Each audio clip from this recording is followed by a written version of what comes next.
This week we're going to be adding a fun decorative element to the kitchen. We recently made over the kitchen, completely redid it, so I want to add pretty decor back into the kitchen. I thought it would be really fun to make a DIY herb box that we could put on the kitchen counter and grow some herbs that we use regularly when cooking right here in our kitchen. If you are interested in seeing how to make a DIY countertop herb box with me, then make sure to like and subscribe to the channel so you can see more of my videos. I put out new videos every Sunday, and we're gonna get right into our DIY. Okay, so the first thing that we're gonna do is put our herb box together. So I already went and got some 1x6x8 pine wood at Lowe's, and I cut it down to the size of our box. I'm gonna be doing my box 15 inches long and 6 inches wide. Once we have that all cut, we'll be able to assemble and stain our box. The look that I wanna go for is to have these coasters on the sides of the box, kind of looking like it's tiled. These are little Delft inspired coasters, and I thought that we could glue them to the box and then add some pretty trim around the sides to make it look like it's been tiled into the box and really give it that intentional feel with the framing around the coasters. So I have 6 of these. I think we're only going to use 5 of them for this. Ideally, I would do it all the way around the box, but because I have 6, I'm going to do 3 in the front and then 1 on each side, and then the back will be blank without them because you won't really see that anyways. These are what they look like.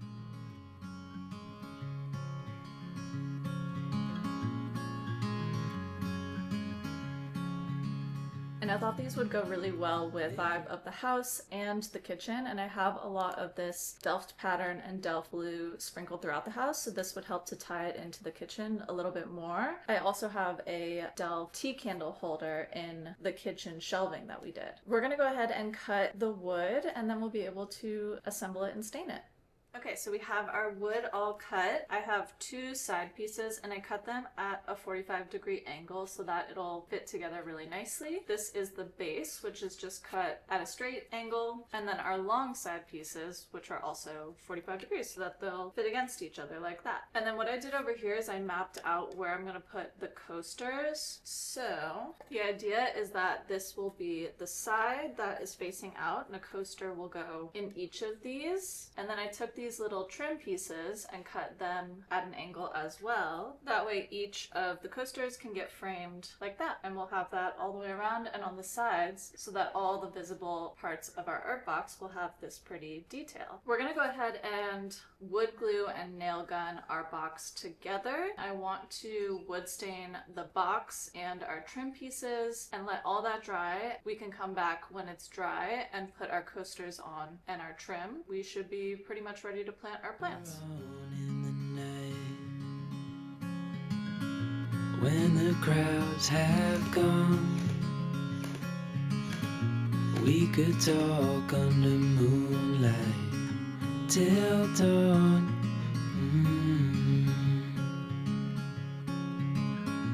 We could stay to watch the sunrise, cancel all our plans. We don't need a reason why we just can't.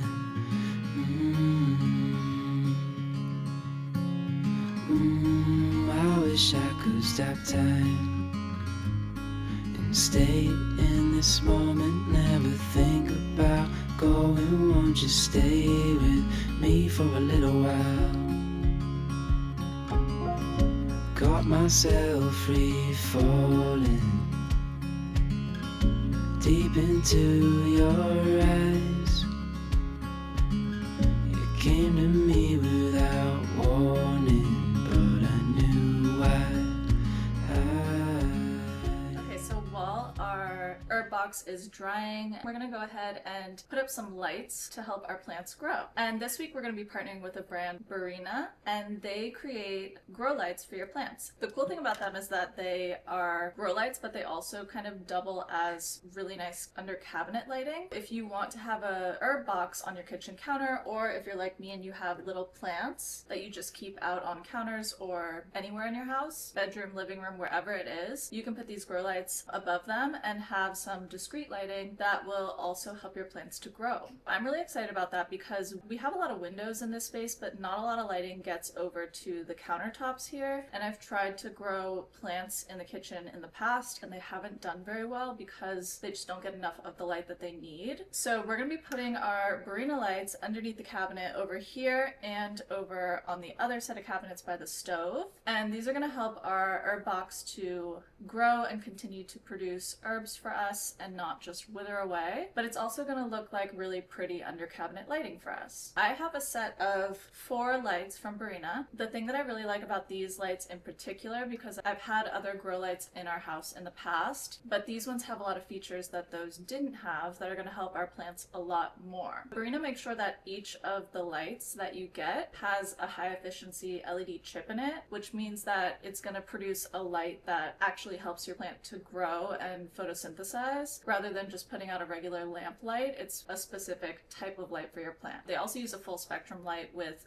CRI 98, which is just a fancy way of saying that it's a light specific to plants, and this is going to help to support your plant's growth from being a seedling all the way to a fully mature plant. The other nice thing about these lights is that they're dimmable, so they have 5 dimming levels so that you can control how much light your plants are getting. And then they also have a timer, so if you want to just set this on a timer every day so that your plants get a certain amount of light, then you don't even have to worry about it. It'll just come on and off on its own, and you don't even have to give it any thought. The timer goes for 4, 8, and 12 hours, so they could go all day long if you wanted. And the other thing that I like about these lights is that they are very small, but they still have a lot of power to them, so they're going to be able to help your plants even in small spaces. So for me, wanting to put it in the kitchen, I want to put them underneath the cabinets. Because they're so small, you won't even be able to see the light unless you looked under the cabinet. Barrina sells these lights in a 2-pack, a 4-pack, or a 6-pack. So if you guys are interested in getting some Barrina grow lights for your space, either to help your plants grow and produce beautiful flowers or herbs, or just to have in your space as really beautiful lighting, I will put the link to all of their products in the description box for you guys. And make sure to use our discount code so you can get 20% off so that you can have some really beautiful lighting for your home and your plants as well. Okay, so we're gonna go ahead and install our Barrina lights, and they come with a set of zip ties if you want to zip tie them to whatever they're going to be on as a way of hanging them. But they also come with these little magnetic circles that have adhesive on the back, so you can stick them onto your cabinet or ceiling or wherever they're going to go, and then the magnet will attach to the magnet on the back of the light. That's the way that I'm going to be doing it because I have nothing that they would zip tie to here. We're going to use, it came with 2 cables that plug into the wall, which is really convenient because I did want to split them up. Gonna need both cables to do that. We're gonna use one cable over here and then one on the other cabinets. It seems pretty straightforward. The main thing that they reiterate is that you do want to have a minimum of 6 inches between your light and your plant, just so that they don't get too much light or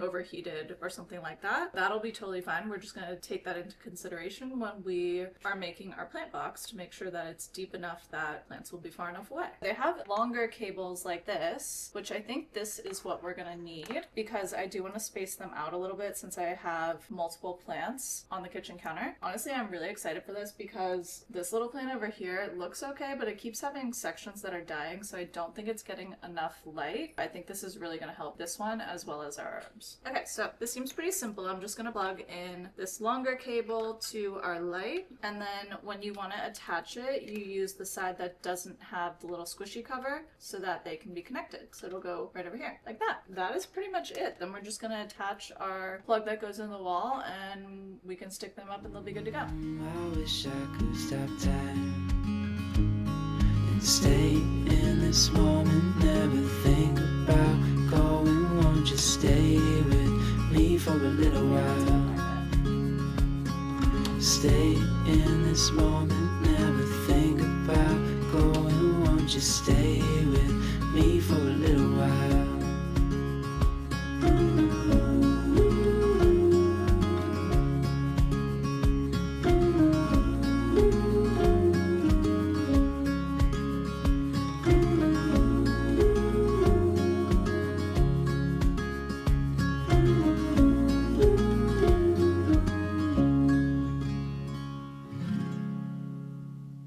So So we got our lights up. I ended up using this leftover pack of cord covers that we used when we made our DIY bookcase in the library area to put the cables up so that you don't see them, because the sticky tack wasn't really holding it very well, but these will work great, and then it's super clean and streamlined under there and I don't have to worry about it falling down. Let's go ahead and turn them on and see what they look like now that they're all up.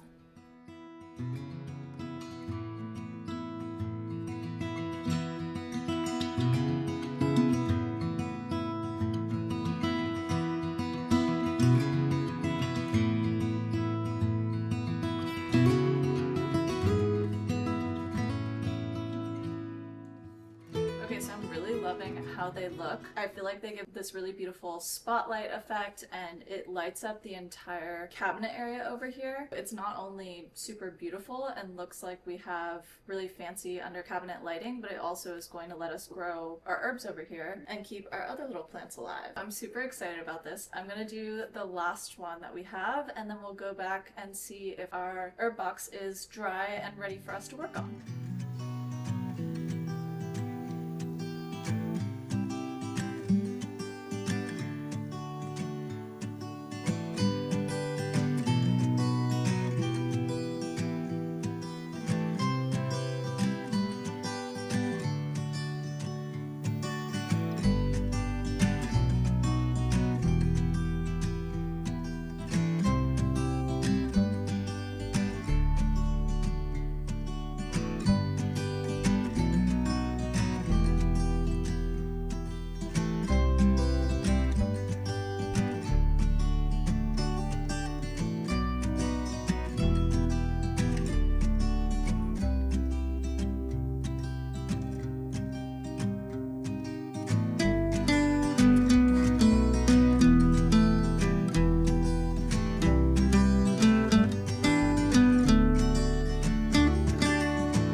Box is looking. The stain is dry and I stained it all the way around the outside and then part way down the inside because there's going to be dirt in there, so you won't really see that. So let's choose which ones we want on the front. That, like that. Oh, I think maybe those three on the front, and then I'll put these two on the sides and we'll have a spare. So I think wood glue will work for the coasters because they do have cork on the back and then they're going onto wood. So I'm gonna try that and we'll see.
Box all done. We have all of our coasters on with their frames, and I feel like it actually looks like those are pieces of tile and that we tiled it. I'm super happy with the final look of it. I think it came out really even and neat, which I'm very excited about because obviously I was just going off of measurements and trying to get it as close as I could. And I think it looks really beautiful. I love how the sides and the front came out with the coasters, and I think it's going to look really nice with our plants in underneath our cabinet over here. The last thing that we have to do is just to plant our plants. Ideally, what I would do is get one of those plastic liners for plants, like the drip trays, to put inside of here. I didn't see any that were rectangular when I was at Lowe's. My thought process is that we could use a trash bag and layer it and put it in there and then put the soil on that. It will help to create a barrier to protect the wood a little bit more, and we can also seal it to make sure that the wood isn't absorbing as much of the water. That's what I'm thinking. We'll see how it holds up over time. If it seems like the wood is taking in a lot of water, then I can always take the plants out, find some kind of plastic lining, and repot it. I'm gonna grab a trash bag and we're gonna line it and put some soil in our plants.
That wraps up this week's video. I hope that you enjoyed making a DIY countertop herb box with me. I'm super happy with how it turned out. I think it looks beautiful, and I really love all the details that went into it to give it that tiled look, and then also adding the framing around the tiles I think makes it extra special, and it really just adds so much to the kitchen or any space that you're going to be putting it into. And I also am so happy with the way the lighting turned out. It gives such a beautiful glow to the kitchen, and it has this really pretty spotlight effect, and it just looks so good. And then on top of that, it's also going to be helping to keep all of my plants alive, which is amazing and a win-win. I'm super hopeful that these herbs are going to grow into big, beautiful plants, and we're going to be able to pull from them when we're cooking, and dry herbs and all that kind of stuff. We will keep an eye on them and see how they do, and hopefully they will thrive. If you guys enjoyed this week's video, don't forget to like and subscribe so you can see more of my videos. I put out new videos every Sunday, and leave me a comment. Let me know if you're going to give this DIY a try. I always love hearing about how you guys do the DIYs and if you try them for your own home. Don't forget to check out Barrina and their grow lights. They have some really amazing lights. They have all different kinds of styles. They have the circle ones like I have, and